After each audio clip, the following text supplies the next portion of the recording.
People ask me how to get along with my stepmother. My answer is, who cares? My name is Bobby Moore. That day, I organized a friendship-ending party before my father's girlfriend, Joy, moved into my house. I pulled a group of friends together, stopped her car, and threw her valuable luxury goods one by one in front of everyone. But I still felt unsatisfied. I directly jumped into the swimming pool under the cliff holding her underwear. I proudly showed off my trophy of victory in the water, until my father came, furious, and gave me an ultimatum. He decided to send me to the British boarding school that my mother attended.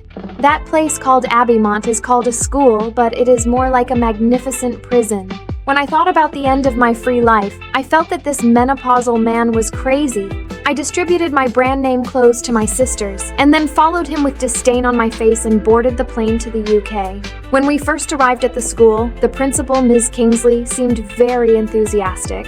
She even arranged a girl named Maya to be excellent in both character and learning as my roommate. But I don't care about these, and I don't accept Maya's friendliness. I told her that people like you are not qualified to be my friends. But Maya was quite calm. She didn't say anything, but just turned and left. Harry, the queen of the student union, heard that there was a new student in the school. In order to show her status, she came to me with a group of little followers and forced me to shake hands with her. Want me to cooperate? It's not that simple. While cursing that my father's luggage should be sent directly to Kazakhstan, I finally found the dormitory that belonged to me. I had no idea what was going on. As soon as I entered the door, I wanted to kick all my roommates out. I never expected that the luxurious single room I thought was actually a dormitory. What's more exaggerated is that my roommates didn't even show any mercy.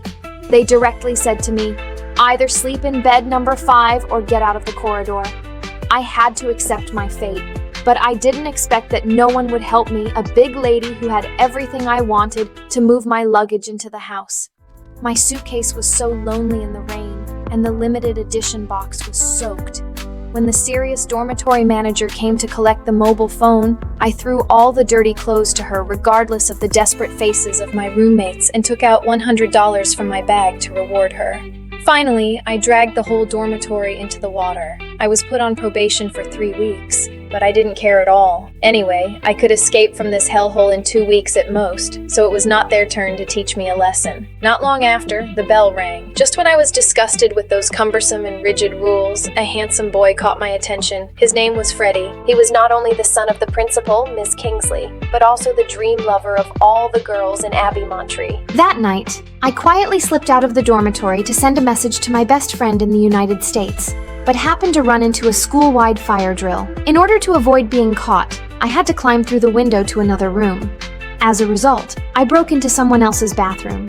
Suddenly, a voice came from inside, a boy's voice, and he asked me who I was. I had to tell him the truth, but the next day, when I went to watch the stick tennis team training, I ran into Harry, who I disliked the most. So the two of us, without any surprise, started to quarrel with each other again. A technical competition turned into a chaotic physical collision. Suddenly, a roar of a car came from the distance, attracting everyone's attention. It was Freddie. Harry instantly became gentle and shy, but Freddie didn't pay any attention to Harry at all, but called out my name directly. Only then did I react that he was the boy I ran into in the bathroom last night.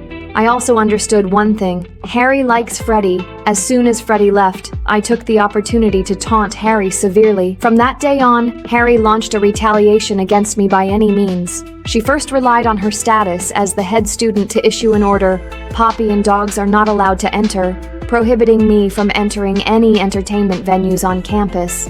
Then she incited the freshmen and poured a bucket of dirty water on my head when I was not prepared. Until one day I was called into the office by the principal, Ms. Kingsley, but she did not get angry as I expected. Instead, she looked at me gently and said, "We have always believed that you are actually a sincere and kind child." After returning to the dormitory, although Maya had never had a good impression of me, she saw me huddled in the corner and shivering alone. She actually came over to make the bed for me and took out her own sweater for me to wear. At that moment, I couldn't help it. I confessed to her that since my mother passed away, I have been receiving psychological treatment, but my world is still out of control. This is the first time that Maya really saw my unknown side. and she finally asked the question in her heart, "Do you really want to leave this school?" I nodded, but she told me, "If you really want to leave, there is only one way: to go to the honor court." It turns out that Abbymont has an unwritten rule that as long as a student does something particularly out of line, the school will hold an honor court and let all the teachers and students in the school decide whether she will stay or go.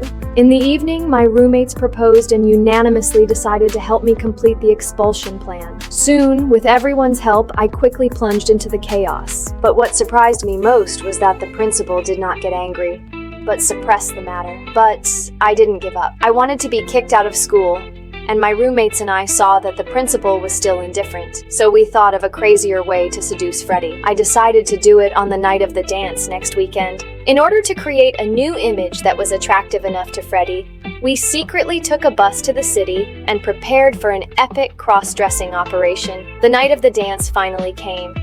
Harry deliberately dressed up as a noble lady and came to Freddie early to act coquettishly. But when we appeared, all her brilliance was instantly covered. We were like a beautiful landscape, instantly lighting up the entire dance scene. Freddie also looked at me at a glance, and I confidently pulled Freddie into the dance floor and danced to the music. But how could Harry just give up? She rushed directly to the sound control console and changed the soft music to a powerful dance music, trying to destroy my image in front of Freddie. I immediately changed the rhythm and swayed wildly to the beat of the music, completely igniting the atmosphere of the entire dance floor. Taking advantage of the chaos, Freddie and I left the dance. I mustered up the courage to confess to him, but Harry's henchmen suddenly showed up and interrupted us. The next day, I unexpectedly led the school team to win the game, breaking the curse of Abbymont's bottom place. The principal asked me to replace Harry as the new captain. I led the team to train continuously, and the rankings slowly climbed up. The distance between Freddie and I became closer and closer. I told my friends all the good news but forgot to log out of my account. A pair of evil hands reached out to my computer. When I returned to the dormitory, Maya and the others looked at me solemnly. They read the sarcastic words on it. I was stunned. The content of the letter was not written by me at all. But they didn't believe it at all. Freddie returned to the door of his house and saw the letter. The letter contained my sarcasm towards him and regarded him as a joke. At that moment, I felt that the whole world had abandoned me. I was playing with my lighter in a daze, and the flame flickered. I heard footsteps in the distance. I panicked, put out the fire, and ran away in a hurry. Unexpectedly, the extinguished flame ignited again. In a panic, I woke up Maya and rushed out of the dormitory with everyone. When Freddie followed the fire brigade to clean up the scene, he found my lighter in the ruins.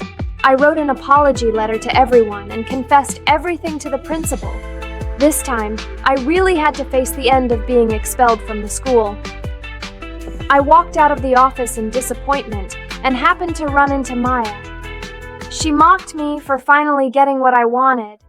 But what shocked me was that I actually saw my mother on Ms. Kingsley's photo wall.